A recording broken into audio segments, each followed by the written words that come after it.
Hello bachcho, let's see this question. This question says let the solubilities of AgCl in pure water in 0.01 m CaCl2, in 0.01 m NaCl, in 0.05 m AgNO3 be S1, S2, S3 and S4 respectively. What is the correct order of these quantities? Key concept for this question is solubility of AgCl solution. Key concept for this question solubility और solubility term use की जाती है sparingly soluble salts के लिए, क्योंकि sparingly soluble salt का केवल बहुत माइनर पार्ट ही आयंस की फॉर्म में डिसॉल्व होता है। तो ये सोल्यूबिलिटी होती है, solubility is the concentration of soluble ion. This is the concentration of soluble ions। Given question में स्पेरिंगली सोल्यूबल सॉल्ट है AgCl और AgCl का प्योर वाटर में डिसोसिएशन होता है या Ag plus and Cl minus की फॉर्म में। तो हमने फर्स्ट कंडीशन ली है प्योर वाटर में, जब AgCl प्योर वाटर में प्रेजेंट है उस कंडीशन में ये डिसोसिएट हुआ Ag प्लस Cl माइनस में, और इसके लिए Ksp वैल्यू इज इक्वल होगी Ag प्लस की कंसंट्रेशन अगर S है सोल्युबिलिटी और Cl माइनस की भी S है, तो इनका अगर जैसा कि क्वेश्चन में गिवन है इसको S1 कंसिडर किया गया है तो सोल्युबिलिटी को हमें S1 से रिप्रेजेंट कर रहे हैं। देन S1 वैल्यू होगी रूट के SP, तो प्योर वाटर में सोल्युबिलिटी होगी रूट के SP। सेकेंड कंडीशन जिसमें CaCl2 साथ में लिया गया है और जिसकी कंसंट्रेशन है 0.01 m, सो इन 0.01 m CaCl2 सॉल्ट की प्रेजेंस में, तो इस कंडीशन में Cl आयन क्या है, कॉमन है, Cl आयन कॉमन है, तो यहाँ पर Ag प्लस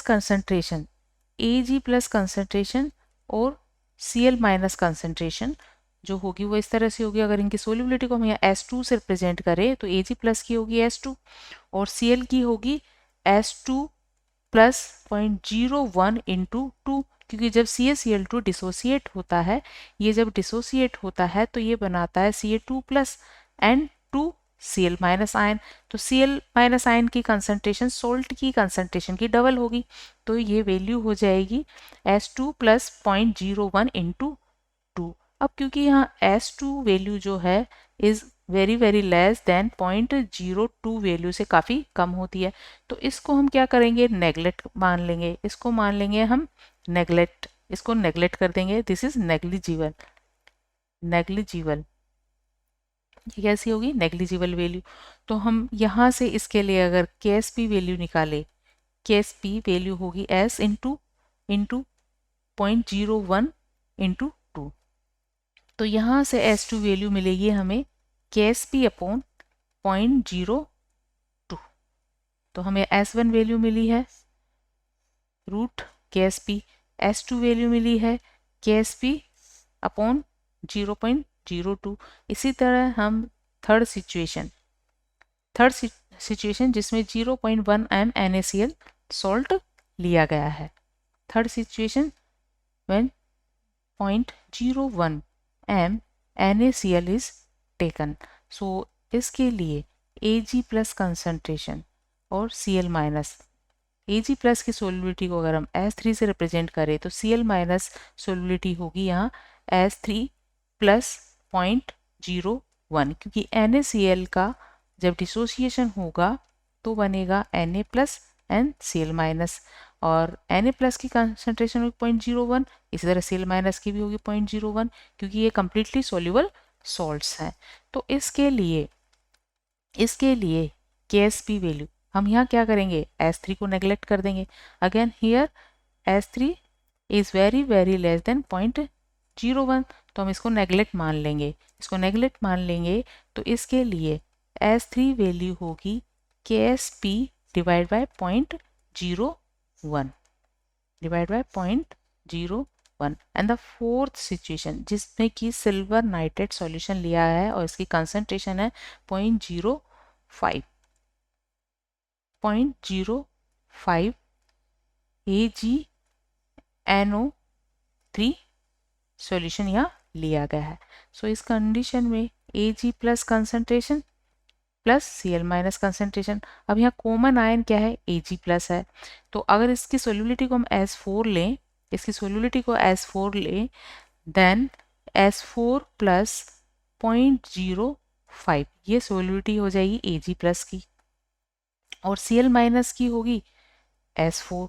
तो इसके लिए KSP, इसके लिए KSP वैल्यू है तो S4, यहाँ भी S4 value is very less than 0.05 से क्या है, काफ़ी कम है।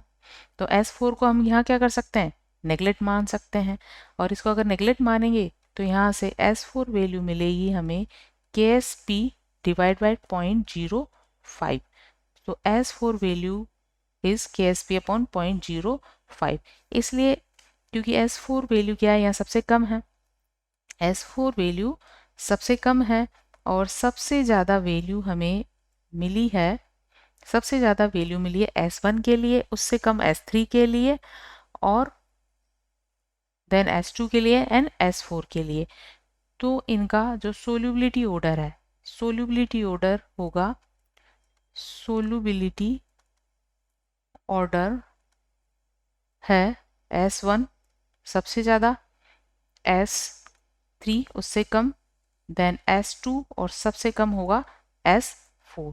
So final answer of this question is C, S1, S3, S2, S4. Hope you understood it well. Best of luck.